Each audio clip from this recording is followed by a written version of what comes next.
الحمد لله نحمده ونستعينه ونستغفره ونؤمن به ونتوكل عليه ونعوذ بالله من شرور أنفسنا ومن سيئات أعمالنا من يهده الله فلا مضل له ومن يضلل فلا هادي له ونشهد أن لا إله إلا الله وحده لا شريك له وأشهد أن محمدا عبده ورسوله قال الله تبارك وتعالى في كلامه المجيد وفرقانه الحميد لقد من الله على المؤمنين إذ بعث فيهم رسولا من أنفسهم يتلو عليهم آياته ويزكيهم ويعلمهم الكتاب والحكمة وإن كانوا من قبل لفي ضلال مبين رب اشرح لي صدري ويسر لي امري واحلل عقدة من لساني يفقهوا قولي صدق الله العظيم۔ حضرات گرامی، گزشتہ 2 جمعوں میں سید الانبیاء صلی اللہ علیہ وآلہ وسلم کی سیرت کے بارے میں ایک سلسلہ شروع کیا تھا کہ آپ کی آمد جو ہے وہ اس کائنات کے ایک پس منظر میں کس قسم کی تبدیلی تھی۔ عموماً جب بھی ہم کسی شخصیت کو دیکھتے ہیں تو اس کے لائے ہوئے انقلاب کے بارے میں گفتگو ضرور کرتے ہیں کہ اس انقلاب نے پوری دنیا کے اندر کس جگہ پر کیسے اور کس طرح کی تبدیلی لے کے آیا۔ اس کے لیے میں نے 6 بنیادی اصول بالکل شروع میں طے کیے تھے کہ آپ نے مذہب کے اندر کیا تبدیلی لے کے آئے کہ شخصیت پرستی سے دنیا کے مذاہب جو ہیں وہ خدا پرستی کی طرف بدل گئے۔ پہلے اوتار ہوتے تھے، پہلے مختلف قسم کے لوگوں کی پرستش کی جاتی تھی، پھر یہ ہوا اعتقادات کے بارے میں، سائنس کے بارے میں، سیاسیات کے بارے میں، علم کے بارے میں، سماج کے بارے میں۔ اس پر پہلے جمعے کے اندر بڑی تفصیل سے گفتگو کی جاتی ہے۔ آج جس چیز کے بارے میں ماڈرن ذہن سوال کرتا ہے، کیونکہ آج کل ایک لفظ بڑا بولا جاتا ہے تبدیلی، انقلاب، دنیا میں انقلاب، کوئی کہتا ہے فرینچ ریولوشن، کوئی کہتا ہے مارکسسٹ ریولوشن، کوئی کہتا ہے چائنیز ریولوشن، کچھ ہمارے لوگ جو ہیں اسلام کے حساب سے ایرانین ریولوشن، کسی حد تک طالبان کے افغانستان کے ریولوشن، اس کے بارے میں بات کی جاتی ہے۔ لیکن سید الانبیاء صلی اللہ علیہ وآلہ وسلم کے اس انقلاب کی پوری مدت جو ہے وہ 23 سال ہے۔ 13 سال مکے کے اور 10 سال جو ہے وہ مدینہ کے۔ مدینہ کے اندر انقلاب جو تھا وہ بنیادی طور پر اس نے اپنی جڑیں پکڑ لی تھی، اس جد و جہد کے 13 سال ختم ہو گئے تھے اور وہ انقلاب جو تھا وہ آگے آنا شروع ہو گیا ہوا تھا، اور اس نے پھر آگے جہاد کے ذریعے اپنے آپ کو پوری دنیا کے اندر نافذ کرنے کی جو رغدو کی تھی وہ تقریباً جزیرۃ العرب میں نافذ ہو گیا تھا۔ جزیرۃ العرب میں رسول اکرم صلی اللہ علیہ وآلہ وسلم کا انقلاب ایک ماڈل کے طور پر پوری دنیا کے اندر پیش کیا جا سکتا ہے۔ اس کے اوپر پہلے تو اس بات کی دیکھتے ہیں کہ اس انقلاب نے پوری دنیا کو جو تبدیل کیا ہے کن کن معاملات کے، اس کی پورے نقصانات کیا تھے، کتنے جانوں کا ضیاع ہوا تو یہ انقلاب آیا۔ ان 23 سال میں تمام جتنی بھی جنگیں ہوئی ہیں جن میں غزوات اور سریات، ویسے غزوہ سریہ ہم کرتے ہیں عربی کے اندر غزوہ ہی کہتے ہیں سب کو، خواہ رسول اللہ صلی اللہ علیہ وسلم شریک ہوں یا نہ ہو، لیکن احترام کے طور پہ جہاں رسول اکرم شریک ہوں ان کو غزوہ کہہ دیتے ہیں، باقی کو سریہ کہہ دیتے ہیں۔ 81 جنگیں ہوئی ہیں اس سارے عرصے کے اندر۔ 81 جنگوں میں رسول اکرم صلی اللہ علیہ وسلم نے 27 جنگوں میں شرکت کی ہے، 3 بڑی اور باقی چھوٹی، ایک بڑی خیبر کی بھی شامل کر لیں تو 4 بڑی ہو جاتی۔ آخری تبوک کی سب سے بڑی جنگ آخری سال میں آپ نے کی۔ مسلمان شہداء کی تعداد 259 ہے، 259۔ جنگیں کتنی ہیں؟ 81۔ شہداء کی تعداد کتنی ہے؟ 259۔ جبکہ کفار جو مرے ہیں ان کی تعداد 759 کے قریب، تقریباً وہ بھی اتنے کے زیادہ نہیں۔ اور یہ پورے کا پورا عرصہ جو انقلاب جو ہے یہ 23 سال کا ہے۔ اور آپ اندازہ کریں اس پورے عرصے کے اندر یہ جو ٹوٹل جتنے بھی لوگ ہوئے ہیں یہاں پر رسول اکرم کے زمانہ کے اندر 1000 سے زیادہ نہیں بنتے، 1,500 بھی نہیں بنتے، بلکہ اس کے مقابلے میں دنیا کے اندر جو دیگر انقلاب آئے ہیں، جو 1400 سال کے عرصے کے اندر وہ 3 بڑے انقلاب آئے ہیں جو اسلام کے مقابلے پہ آئے ہیں۔ نظریاتی انقلاب، پہلا انقلاب انقلاب فرانس، یہ تقریباً یہ بھی اتنا ہی تقریباً عرصہ ہے کہ جتنا رسول اکرم صلی اللہ علیہ وسلم کا مکے کا عرصہ تھا، 13 سال۔ 1792 کے اندر اس انقلاب کی بنیاد شروع ہوئی، اور اس انقلاب کی بنیاد میں 2 بہت بڑے رائٹر تھے، ایک کا نام تھا روسو اور دوسرے کا نام تھا والٹیئر۔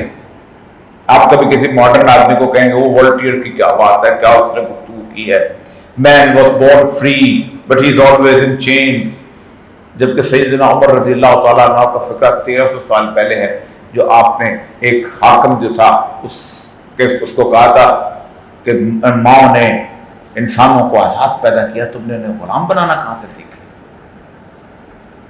یہ آج دوسرا تھا روسو، ان دونوں نے ایک انقلابی فکر دی کہ بادشاہت کا جو نظام ہے یہ غلط ہے، عواموں کو اٹھ کے کھڑے ہونا چاہیے، ان کے مقابلے کے اندر یہ سارا کچھ کرنا چاہیے اور بادشاہ کو تخت سے اتار دینا چاہیے۔ کنگ لوئی جسے کہتے ہیں 16واں 17واں 18واں، یہ سارے کے سارے اس دوران میں 13 سال جدوجہد کے چلے۔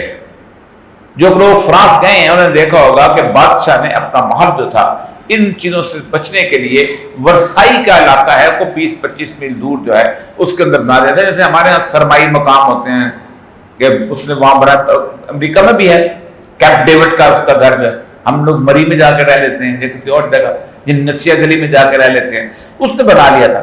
تو کہتے ہیں کہ ایک دن وہ بادشاہ جب باہر آیا تو اس نے دیکھا کہ 2-2.5 لاکھ لوگ جو ہیں اس کے باہر کھڑے ہیں، تو اس نے کہا ورسائی کی آبادی تو 20-25 ہزار ہے، اتنے لوگ کہاں سے آ گئے؟ تو وہ سارے کے سارے جو تھے کبھی ادھر کبھی ادھر کبھی ادھر انقلاب کے لیے جدوجہد کرتے رہے اور مرتے رہے۔ 60 لاکھ فقیر تھے صرف پیرس شہر کے اندر، 60 لاکھ فقیر، اور رزبیچین پور لا آیا تھا کہ آپ کسی شخص سے بھیک مانگ سکتے ہو، لیکن جو میرے جیسا شریف آدمی سفید کپڑے پہنے اس کا ہاتھ نہیں پکڑ سکتے، اس کا کپڑے نہیں پکڑ سکتے، میلے ہو جاتے۔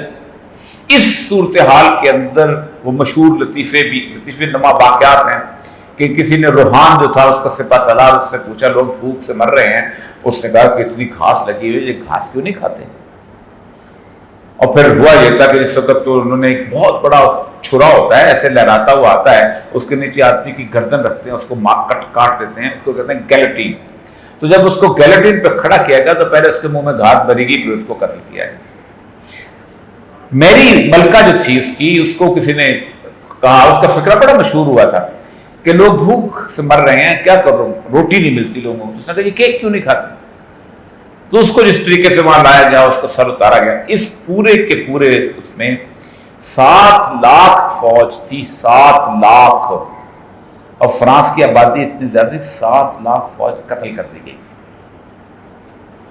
عام لوگ جو ہیں 1,70,000 مرے تھے، 7 لاکھ فوج نہ بادشاہ کو بچا سکی، نہ بادشاہ کے حواریوں کو بچا سکی۔ جس بندے کا ہاتھ دیکھتے تھے نا نرم ہے، اس بندے کا ہاتھ کاٹ دیتے تھے، اس نے تو کبھی محنت ہی نہیں کی۔ جس بندے کا کالر دیکھتے نا میلا نہیں ہے، اس کو اٹھاتے اس کی گردن کاٹتے تھے کہ تم نے کیسی محنت کرتے، بڑا تم نرم مزاج آدمی۔ اس انقلاب کے اندر 7 لاکھ لوگ مرے ہیں اور 1,70,000 جو تھے وہ عام شہری مرے ہیں۔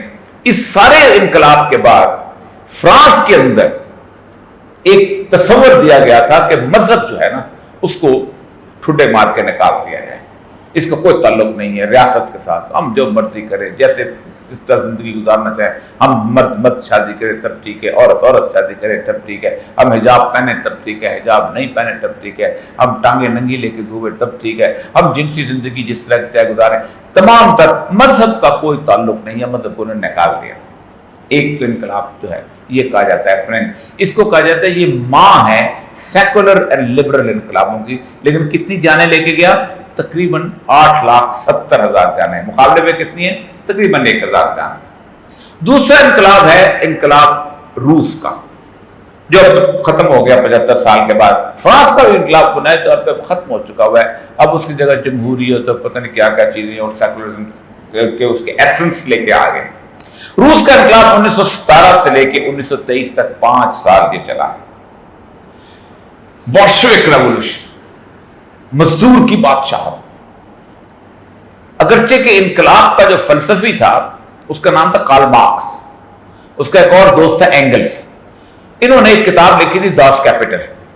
داس کیپٹل کہتے ہیں جرمن زبان کے اندر سرمایہ کے نام کا، سرمایہ کیا چیز۔ وہ کہتا تھا کہ بنیادی طور پر یہ جو تصور ہے اس پوری دنیا کا، یہ قدر زائد کا تصور ہے، تھیوری آف سرپلس ویلیو۔ وہ یہ ہے کہ ایک مزدور جو ہے وہ ریت لیتا ہے، اس ریت کو شاندار طریقے سے ایک بٹی میں ڈال کے شیشہ بناتا ہے، شیشے کو لے کے پھر ایک اور مزدور اس کو یوں کر کے اس کو کچھ شیشے سے اینک بنا لیتا ہے، کچھ شیشے سے اس کے کچھ اینک ہمارا تو پلاسٹک کی ہو گئی اس کی بناتا ہے۔ تو یہ تقریباً ریت جو ہے یہ ہے 1 روپے کی، لیکن مزدور کی محنت اس اینک کو 35 روپے میں بدل دیتی۔ تو کہتا ہے 1 روپے سے لے کے 35 روپے تک بیچ کے جو 34 روپے ہیں یہ اس بندے نے غصب کر لیا جس کے بعد پیسہ ہے اور وہ فیکٹری لگا رہتا ہے، تو مزدور کی مزدوری جو ہے اور وہ اس کا جو سرمایہ، اس کا جو محنت ہے وہ کھا جاتا ہے۔ تو اس نے کہا تھا وہ بورژوا کلاس ہے اور یہ کلاس ہے لیبر کلاس، اور ان کے درمیان میں ایک کہتا تھا پیٹی بورژوا کلاس ہے، کہ جس کلاس کو ہم یہ کہتے ہیں کہ یہ مردہ محنت کرنے والے، وہی کالر، جس کا collar white collar profession, Pakistan میں بہت کچھ ہے وائٹ کالر پروفیشن۔ اس انقلاب کے اندر 1,20,00,000 لوگ مارے گئے۔ یہ جس یوکرین کی ہم بات کرتے ہیں، اس یوکرین کے ساتھ ایک جگہ تھی کرائمیا، اس کرائمیا کے لوگ زار روس کی بہت حمایت کرتے تھے۔ اس کرائمیا کے 50,000 لوگوں کو نکالا گیا تھا اور 50,000 لوگوں کو لائنوں میں کھڑے کر کے ان کو فائرنگ اسکواڈ سے قتل کر دیا گیا تھا۔ زار روس کی پوری فیملی کو جس طرح قتل کیا گیا ہے، 1,20,00,000 لوگ ہیں اس انقلاب کے اندر مارے گئے ہیں۔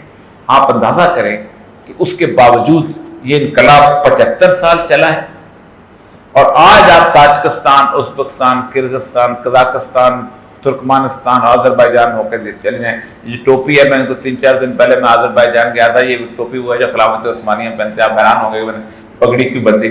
وہ پگڑی بھی میرے لیے بڑی اہم ہے۔ وہ ملا محمد عمر مجاہد ان کے ترکے میں سے تھی جو انہوں نے مجھے کہا تھا کہ مجھے پہنچا دی جائے، تو مجھے پہنچائی گئی تھی۔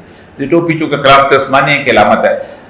آپ پورے خطے کو دیکھ لیں، شہر سے باہر آپ نکلیں تو آپ کو عورتیں پانی بھرتے ہوئے نظر آئیں گی، اس کے اندر ربر کے کین لے کے اور ٹوٹی سے پانی بھرتے ہیں۔ نہ بجلی ہے، نہ پانی ہے، نہ روزگار ہے۔ 75 سال انقلاب، 1 کروڑ تقریباً کتنے 20,00,000 لوگوں کو مارا گیا۔ اگلا انقلاب چین کا انقلاب ہے جو 1949 میں ماؤ تونگ لے کے آیا۔ اس کے اندر شروع میں تو پہلے دفعہ جو چلا ہے انقلاب لانے کے، چانگ کا شیک 70,000 لاکھ میں، لیکن چینی نہیں مانتے تھے۔ چینیوں کو کیا کریں، کس طریقے سے کریں؟ تو اس نے 16 مئی 1966 سے لے کے 6 اکتوبر 1976 تک 10 سال 143 دن کلچرل ریولوشن کی بات کی۔ اب کلچر کی تبدیلی کی بات نہیں کی، اس نے کہا لوگوں کو جو اس طرح کا بندہ ہے اس کو مار دو۔ جہازوں کے جہاز بھرتے تھے، چرسیوں کے، رفیمیوں کے، اس وقت چرسیاں ہوتی تھی، افیم ہوتی تھی، افیمیوں کے جہاز بھرتے تھے اور ان کو سمندر میں جا کر ڈبو دیتے تھے۔ جو ناکارہ ہوتا تھا اس کو بھی اٹھا کے باہر پھینکتے تھے۔ جو سب ہر چیز دنیا تمام کے اندر انہوں نے کہا جاتا ہے کہ 8 یا 9 کروڑ بندہ جو ہے وہ چینیوں کو انہوں نے مار کے انہوں نے اس کے اندر پھینک دیا۔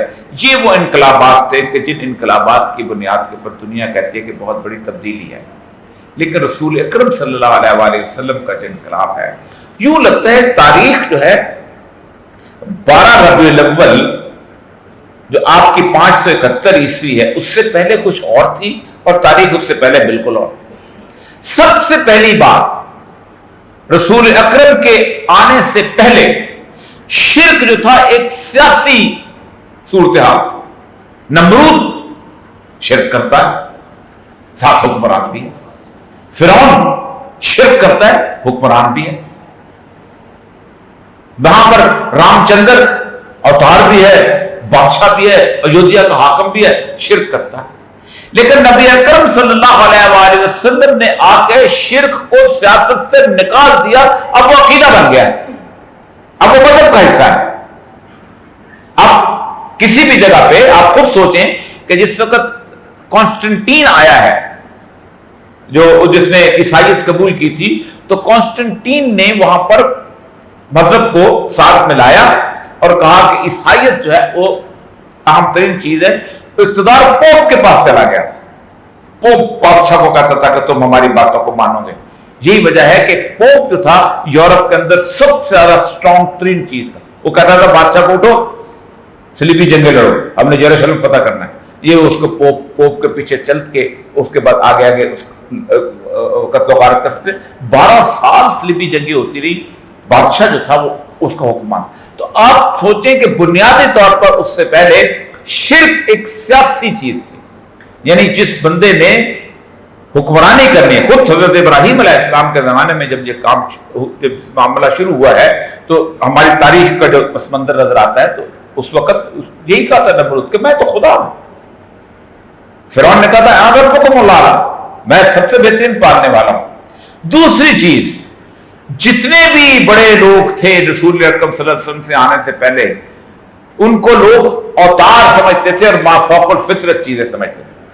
خود ان کے مقابلے میں اللہ تبارک و تعالیٰ کو انبیاء کو معجزے دینے پڑے. یعنی حضرت موسیٰ علیہ السلام کو جو معجزہ دیا گیا وہ بہت بڑے معجزے تھے.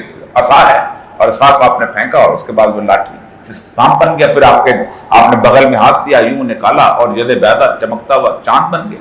حضرت عیسیٰ کے تو معجزے کی انتہا ہے. تمام تر تھے وہ ما فوق الفطرت سمجھے جاتے تھے. لیکن جو آیت میں نے آپ کے سامنے آپ کو تلاوت کی ہے, اس آیت کو ذرا دعائے ابراہیم سے لے جائیں. یہ آیت بار بار ریپیٹ ہوئی ہے کہ حضرت ابراہیم نے کہا تھا ربنا وابعث فیہم رسولا منہم. یہ نہیں ہو سکتا کہ رام چندر جو ہے اوتار بن کے آئے. کہا نہیں, ان میں سے رسول نکالو, ان میں سے رسول اتارو. جو پہلے والی آیت میں نے آپ کے سامنے تلاوت کیا, لقد من اللہ علیہ, کہ اللہ تعالیٰ کا احسان ہے کہ اس سے تم میں سے, یعنی جو رسول وہ اسوہ لے کے آئے جس پر عام آدمی کو عمل درآمد کرنے کے لیے کوئی مشکل پیش نہ آئے. اس کی حیثیت اوتار والی نہ ہو. وہ یہ نہ ہو کہ جیسے ٹرینٹی ہوتی ہے کہ جبریل خدا اور اس کا بیٹا اور اس کو الوہیت کے طور پہ. تیسری چیز جو اہم ترین بات ہے جس سے اس پوری دنیا کے اندر سائنٹیفک انویسٹیگیشن شروع ہوئی ہے, مظاہر فطرت. فطرت کی علامتیں کیا ہیں؟ چاند ہے, سورج ہے, آگ ہے, دریا کا پانی ہے, زمین ہے. یہ ساری چیزیں جو ہیں مظاہر فطرت ہیں. ان کے بارے میں کہا جاتا ہے these are objectives of the worship. یہ پوجنے کی علامتیں ہیں. سورج, میں آذربائیجان میں پچھلے دن میں گیا تھا تو آپ نے وہ دیکھا ہوگا کہ وہاں پر گیس نکلتی ہے. تو گیس کے اندر انہوں نے ایک جگہ پہ آگ بھڑک اٹھی. اب وہ گیس ہے, ظاہر بات اس سے نکل رہی ہے, لیکن اس کو صدیوں سے پوجا ہو رہی ہے. انڈین وہاں بہت گئے ہوئے تھے, اگنی پتھ. اب وہاں اس کو دیکھ, تمام تر رسول اکرم صلی اللہ علیہ وسلم سے پہلے, آمد سے پہلے, آپ کی بعثت سے پہلے تمام مظاہر فکر جو تھے یہ آبجیکٹو دا ورشپ تھے. وہ علامتیں تھیں جن کی پوجا کی جاتی ہے. آپ نے کہا نو, آبجیکٹو آف انویسٹیگیشن.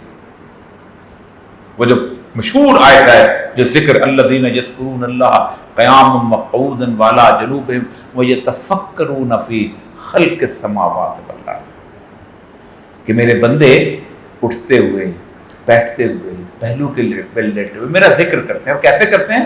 یتفکرون فی خلق السماوات والارض, جو کچھ ہم نے اس دنیا میں تخلیق کیا اس میں غور کرتے ہیں.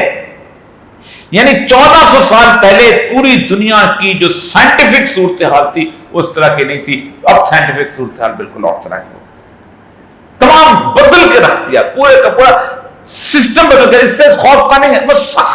سخر الشمس والقمر, ہم نے تمہارے لیے چاند اور سورج کو تمہارا تابع بنا دیا, مسخر بنا دیا, تمہاری خدمت میں لگا دیا. اٹھو, صبح جو لوگوں کو جگاؤ, انہوں نے کام پہ جانا ہے.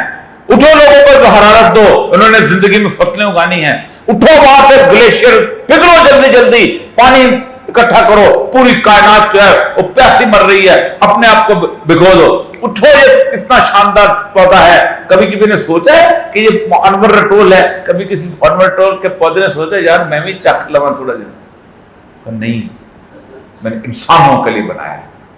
آپ خود سوچیں کہ چھوٹی چھوٹی چیزوں کی پرستش ہوتی تھی، پیپل کے درخت کی پرستش ہوتی تھی۔ جو ہندوؤں کا بیگم اس کی جو بنیادی طور پر اس کی جو کہانی ہے وہ بہت فوش ہے، میں یہاں سنا نہیں سکتا کیونکہ ان کے فحاشی بہت بڑھ چڑھ کے ان کے مدار کرتے ہیں۔ پیپل کے درخت کی پوجا ہوتی ہے کہ اس نے ایک معجزہ دکھا دیا تھا۔ تو مظاہر فطرت کو اللہ تبارک و تعالیٰ نے پہلی دفعہ سید الانبیاء کے ذریعے پہلی دفعہ کہا کہ اس کائنات کے تم مالک و مختار ہو، یا معاشر الجن والانس ان استطعتم ان تنفذوا من اقطار السماوات والارض، نکل جاؤ تم زمین و آسمان کی حدوں سے، فانفذوا اللہ کا سلطان، نہیں نکل سکتے، ہاں طاقت سے نکلو گے، لیکن تم اپنے آپ کو اللہ کو اس کے پر محیط پاؤ گے۔ یہ ہے کمال سید الانبیاء کی دعوت کا کہ پوری سائنٹیفک ورلڈ اس کے بعد سے نکلی، ورنہ مشاہدے پہ بیس کرتی تھی۔ اس کے بعد عمومی طرز عمل توہم پرستی کا تھا۔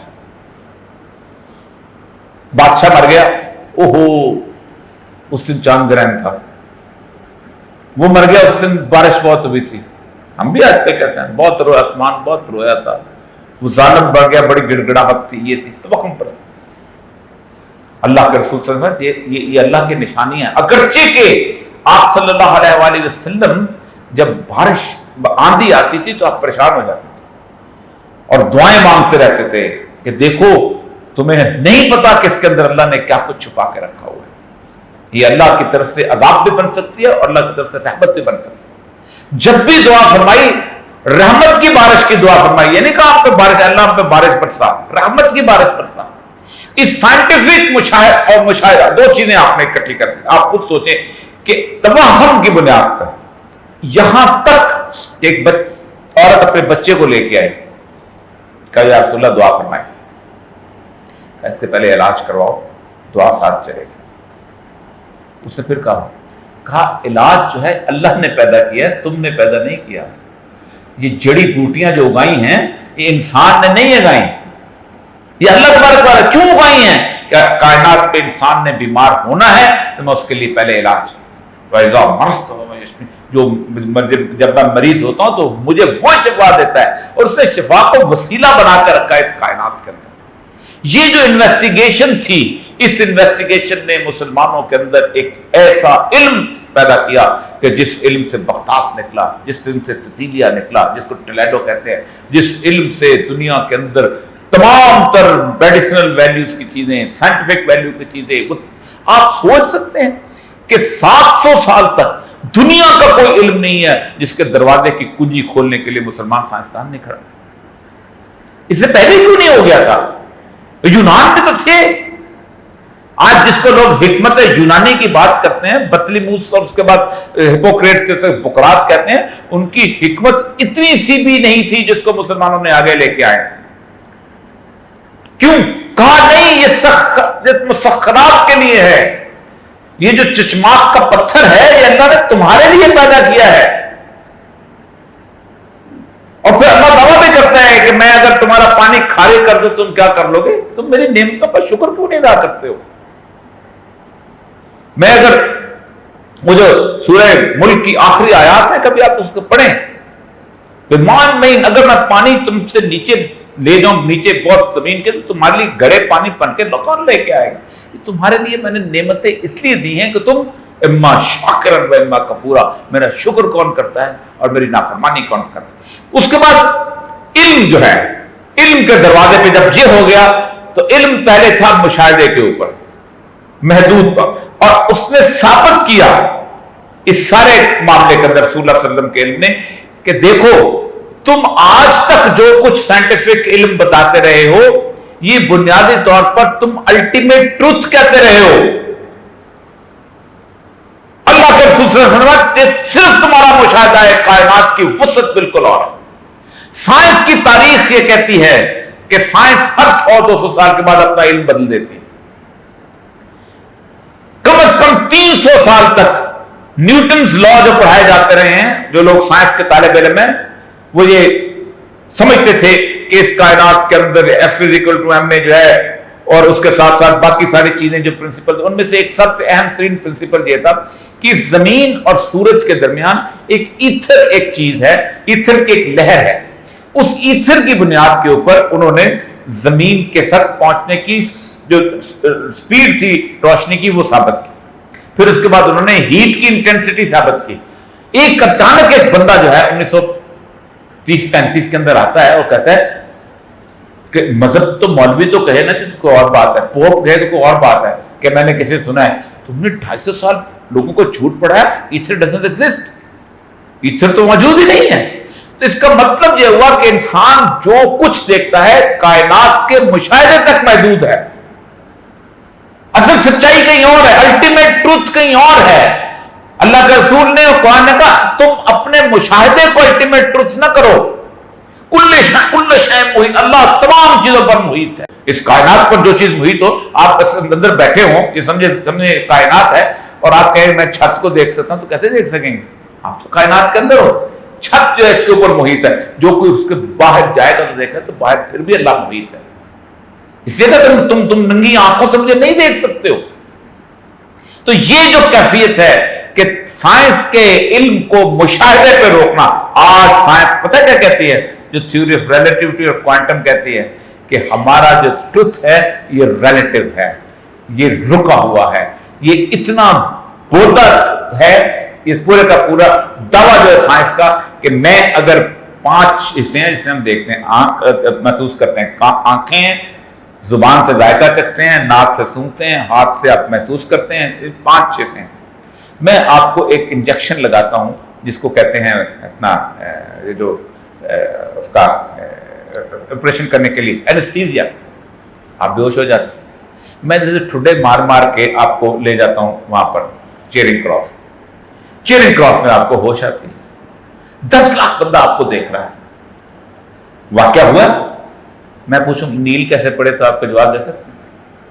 اتنا لمیٹڈ مشاہدہ، 10 لاکھ فرشتے آپ کو دیکھ رہے ہیں، یہ سب کچھ کر رہا ہے، یہ جرم کر رہا ہے، سب کچھ کر رہا ہے، لیکن آپ کے مشاہدے میں وہ چیزیں نہیں ہیں، ان کو بولنے کا حکم نہیں ہے. اور قیامت دن کیا ہے؟ اور تشہد ارجلو، تمہارے پاؤں بولیں گے، تمہارے ہاتھ بولیں گے، تمہاری زبان بند کر دیں گے وہاں اس دن. تو بنیادی تصور یہ دیا کہ انسان کا جتنا بھی علم ہے، آپ سوچیں کہ کوانٹم تھیوری نے یہ بتا دیا کہ کوئی چیز فائنل نہیں ہے، اور یہ اللہ کے رسول صلی اللہ علیہ وسلم نے اس وقت بتایا. اگر وہ رسول اللہ صلی اللہ علیہ وسلم کی وہ چیز سامنے نہ آتی آج ہم کس صورتحال میں. اور آخری چیز جو ہے، رسول اکرم سے پہلے پوری انسانیت درجاتی تقسیم پہ تھی. کوئی، میرا دعویٰ، کوئی ایسا معاشرہ نہیں تھا جہاں انسانوں کی درجہ بندی نہ ہو. سب سے بری درجہ بندی ہماری تھی. برہمن، کشتری، ویش، شودر اور دلت، سب سے بری ہماری تھی. ہم ابھی تک کیوں برادری سسٹم کے اندر گھسے؟ اسی وجہ سے قتل، رومنس، ٹریبیونز، صلح، فلاں فلاں فلاں، ایرانینز، کوئی ایسا معاشرہ موجود نہیں تھا. یہاں تک کہ جس کو بہت بڑا معاشرہ ہم سمجھتے ہیں، جو کہتے ہیں بڑا ڈیموکریٹک معاشرہ یونان کا، اس میں بھی فلاسفر زیادہ باعزت تھا. اس کو وہ کہتا ہے فلاسفر کنگز کہتا ہے، جو اس کے رسول اکرم صلی اللہ علیہ وسلم نہیں، لا فضل علی العربی علی العجمی ولا فضل علی العجمی. تم میں سے کسی عربی کو اجمی پر، کسی اجمی کو عربی پر، کسی کارے کو گھوڑے پر، کسی گھوڑے کو کارے، کوئی فضیلت نہیں. ان اکرمکم عند اللہ اتقاکم. تم میں سے تقوی بہتر وہ ہے جو تقوی میں اللہ کے نزدیک بہتر ہے. وہاں بھی مجھے نہیں کہا کہ میں کہوں کہ یہ متقی ہے تو میں اس کی عزت کروں یا میں اس کو بڑا سمجھوں. نہ، ان اکرمکم عند اللہ اتقاکم. اللہ بتائے گا کہ یہ تقوی میں، اور وہ قیامت کے دن بتائے گا. یہاں تم اس کی عزت کرو. یہاں پیر اور مرید ایک برابر ہے، یہاں بادشاہ اور فقیر ایک برابر ہے. تم سب آدم کی اولاد ہو. وآدم من التراب، اور آدم تو مٹی سے بنایا گیا تھا. آپ خود سوچیں کہ اللہ تانے کر دیتا ہے، تم کے اچھلتے ہوئے گندے خون کے قطرے سے بنائے گئے اوقات کیا ہے تمہاری؟ خصیم و مبین جھگڑالو بنتے ہو ہمارے ساتھ.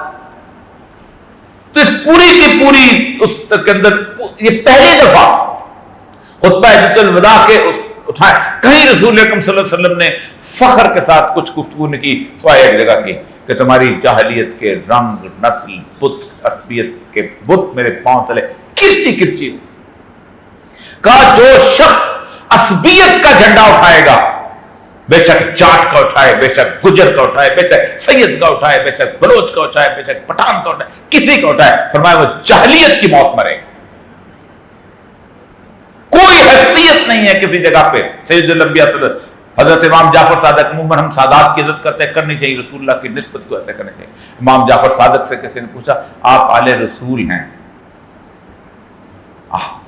تو بڑی محترم مقدم. انہوں نے کہا میں تو خوف میں مبتلا رہتا ہوں کہ میرے رسول نے مجھے کہا ہے، میرے نانا نے مجھے کہا تھا کہ تمہیں دوہرا عذاب دیا جائے گا. ایک کس بات کا؟ نافرمانی کا کہ تم مسلمان تھے. دوسرا یہ ہے کہ تمہیں ذرا بھی شرم محسوس نہیں ہوئی کہ تم میری اولاد میں سے تھا اور تم نے گناہ کیا. بڑوں کو یہی کہتے ہیں نا، پتر کدے تم پیو تیرا کڈا نیک سی. عام آدمی کچھ کہے، فرمایا میں تو اس چیز سے ڈرتا رہتا ہوں. اٹھائے امہات المومنین کے بارے میں کیا کہا، یہ کرو یہ کرو یہ کرو، اگر تم پھر بھی نافرمانی کرو گے تمہیں دوہرا عذاب دیں گے. رسول کی بیوی ہیں. تو جس جگہ پہ نسبت آتی ہے اس جگہ پہ اس کا عذاب بھی دوہرا آ جاتا ہے. اس لیے ایک بات یاد رکھیں کہ پوری کائنات کے اندر رسول اکرم صلی اللہ علیہ وآلہ وسلم کا یہ انقلاب ایسا تھا کہ جس انقلاب نے پوری کائنات کے اندر چیزیں بدل کے رکھ دی. نہ کوئی میگنا کارٹا تھا، نہ کوئی چارٹر تھا، نہ کوئی اور چیز تھی. وہ جو میثاق مدینہ جس کو فرسٹ ریٹن کانسٹیٹیوشن کہتے ہیں، آپ حیران ہوں گے کہ کمال کا کام. آج میں سوچ رہا تھا کہ میں آپ کو آپ صلی اللہ علیہ وسلم کی خانگی زندگی کے بارے میں کچھ باتیں. صبح ایک سیدہ عائشہ رضی اللہ تعالیٰ عنہ کا ایک خوبصورت بات اپنی بیویوں کو ضرور سنائیے گا. ایک تو رسول اکرم صلی اللہ علیہ وسلم نے یہ فرمایا کہ قیامت کے دن کچھ لوگ ایسے ہوں گے کہ جن کے اعمال اتنے زیادہ نہیں ہوں گے اچھے، تو اچانک انہیں جنت میں بھیج دیا جائے گا. تو کہا جائے گا یہ اپنے گھر والوں کے ساتھ بہت مہربان تھے، کسی سے نہیں ڈرایا، کسی سے نہیں ڈرایا. حضرت دیکھو اپنی عورتوں کے بارے میں بہت ڈرتے رہے.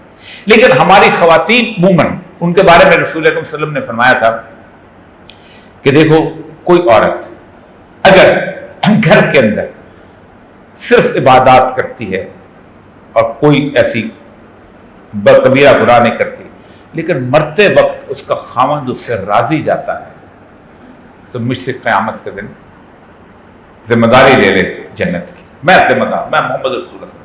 اس میں سیدہ عائشہ کے بارے میں عموماً بہت سارے واقعات آپ کو ملتے ہیں کہ آپ فرماتے ہیں کہ میں پانی کا گلاس تھا تو میں پی کے رکھتے تھے، کہتے عائشہ تم نے کہاں سے پیا ہے؟ پھر اس جگہ جہاں میں نے منہ لگایا تھا وہاں پیتے تھے. اگر میں کوئی ہڈی گوشت کھا رہی ہوتی تھی آپ اس کو لے کے مجھ سے وہ لے لیتے، اس سے کھاتے تھے. بے شمار ایسے واقعات. لیکن ہماری خواتین اکثر اس کو ٹیکن فار دا گرانٹیڈ لیتی ہیں. خاوند کی دلجوئی جو ہے، بہترین عورت وہ کہی ہے کہ جس خاوند جب اس پہ نظر ڈالے تو وہ خوش ہو جائے.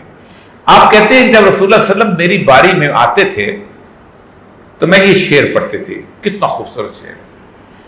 لنا شمسم وللہ فاق شمس، ایک میرا سورج ہے اور ایک آسمان کا سورج ہے.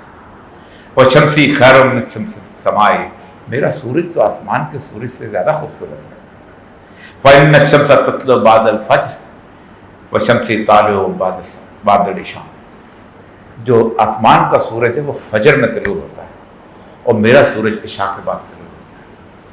آپ خود سوچیں کہ جب آپ اپنے خاوند کو اس طرح کے القاب سے یاد کرتی ہیں تو آپ اس گھر کے اندر کس طرح کی محبت پیدا کرتے ہیں. چھوٹی چھوٹی 2-3 چیزیں سنت کی ہمیشہ آپ کے سامنے رکھتا ہوں. سیدنا انس بن مالک کہتے ہیں کہ میں آپ صلی اللہ علیہ وسلم کے پاس میری والدہ چھوڑ گئی، 10 سال میں نے وہاں گزارے. یہ بہت بڑا ٹیسٹ دے رہا ہوں میں آپ کو، کیونکہ آپ سارے لوگ ایسے ہیں جن کو اللہ تبارک و تعالیٰ نے کوئی نہ کوئی ملازم ضرور رکھا ہوگا. گھر میں نہیں ہے تو دفتر میں ضرور ہے.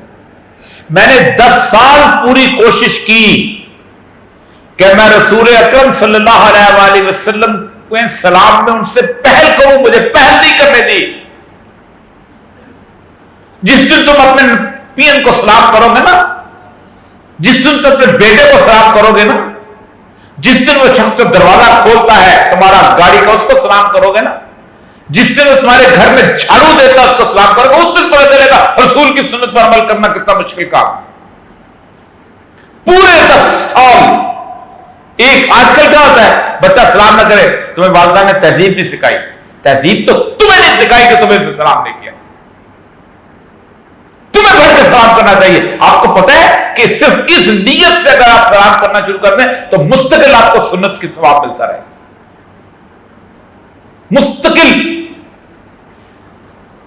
ایک اور جو لڑائی ہو جاتی ہے بڑی، آپ صلی اللہ علیہ وسلم نے فرمایا کہ سیدہ عائشہ فرماتی ہیں کہ جب کوئی ہمارے درمیان لڑائی ہو جاتی تھی تو رسول اکرم کہتے کھانا بناؤ، تو جب کھانا بناتے تھے تو وہ روٹی جو تھی نا اس کی نوالا تار کے میرے منہ میں ڈالتے تھے، اور صحابہ کہتے ہیں جب بھی کبھی ایسا ہوا ہے، ہم نے ایسا کیا ہے، ہمارے درمیان لڑائی ختم ہو گئی۔ اتنی چھوٹی چھوٹی چیزیں اس کائنات کے، کوئی دنیا میں کوئی انسان، بڑے سے بڑا انسان یہ نہیں چاہتا کہ اس کی ذاتی زندگی لوگوں کے سامنے آ جائے، کوئی نہیں چاہتا، بادشاہ ہو، فقیر ہو، ایون پیر نہیں چاہتا، ایون بڑے سے بڑا مولوی نہیں چاہتا۔ فرمایا سیدہ عائشہ نے کہ کوئی ایسا لمحہ نہیں جو آپ صلی اللہ علیہ وسلم نے زندگی میں لوگوں سے چھپایا۔ اٹھتے کیسے تھے، بیٹھتے کیسے تھے، چلتے کیسے تھے، کھانا کیسے کھاتے تھے، بھوک کیسے برداشت کرتے تھے، بیویوں کے ساتھ کیسے تھے، بچوں کے ساتھ کیسے تھے، زندگی کے اندر یہاں تک کہ آپ کا بیوی کے ساتھ جو خاص ازدواجی تعلق ہے اس کے بارے میں بھی آپ صلی اللہ علیہ وسلم نے کہا کہ بتاؤ دنیا کو۔ ایسے نہیں کہا لقد کان لکم فی رسول اللہ اسوۃ حسنہ، ہم نے تمہارے لیے رسول بہترین مثال کے طور پہ پیش کیا۔ اقبال کا ایک بہت مشہور شعر ہے، سے بات ختم کرتا ہوں، فارسی کا شعر ہے، میں اردو میں ترجمہ کرتا ہوں کہ اس نے کہا کہ آپ اللہ کا تو انکار کر سکتے ہیں اس کائنات میں، دنیا کا بڑے سے بڑا ہسٹورین اللہ کا انکار کر سکتا ہے، لیکن رسول اللہ صلی اللہ علیہ وسلم کا تو انکار نہیں کر سکتا۔ وہ تو ایک حیثیت کے ساتھ وہاں موجود ہے، جس رسول کو کائنات کی اندر اتنی وسعت کی بادشاہت ملی ہو، اس کی بیوی سیدہ عائشہ کہتی ہیں 3 مہینے گزر جاتے تھے ہمارے گھر میں آگ نہیں جلتی تھی، آگ نہیں جلتی تھی۔ جس وقت آپ کا انتقال ہوا ہے تو آپ کے گھر میں تیل نہیں تھا کہ چراغ میں ڈالا جائے، پڑوسیوں سے تیل مانگ کے چاہ۔ کوئی کون ہے ایسا؟ کوئی ہے مذہبی رہنما ایسا؟ کوئی ہے سیاسی رہنما ایسا؟ کوئی ہے ہمارا مثال کے طور پہ پیش کرنے والا ایسا؟ پھر 23 سال کے اندر، آخری بات کرتا ہوں، 23 سال کے اندر ہر چیز بدلی جا سکتی ہے، ہر چیز تبدیل کی جا سکتی ہے، لیکن یاد رکھیں انسانوں کے دل نہیں بدلے جا سکتے۔ انسانوں کے دل اس پوری کائنات کے اندر صرف سید الانبیاء صلی اللہ علیہ وآلہ وسلم نے بدلے۔ وآخر دعوانا